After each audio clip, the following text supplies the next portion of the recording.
मेरे पास है iPhone 13, but मेरे जो फेवरेट गाने हैं वो पड़े हैं इस पेन ड्राइव में, तो कैसे सुने? Don't worry guys, I have a जुगाड़ फॉर यू। तो मेरे पास है यूबोन का OTG कनेक्टर WR496। चलें इसको अनबॉक्स करते हैं।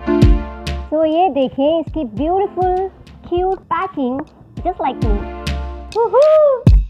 तो देखें इसमें 3 स्लॉट बने हुए हैं, first for USB, second one for SD and third for TF। अब अपनी पेन ड्राइव कनेक्ट करते हैं। तो ये पेन ड्राइव कनेक्ट हो चुकी है। इट्स वेरी सिंपल, आपको जस्ट फाइल ओपन करनी है, देन ब्राउजर में जाना है। ये देखिए आपको यहाँ पे आइकन दिख जाएगा यूबोन पेन ड्राइव का, तो आप बहुत इजीली अपना जो डाटा है ट्रांसफर कर सकते हैं फ़ोन से पेन ड्राइव में और पेन ड्राइव से फ़ोन में।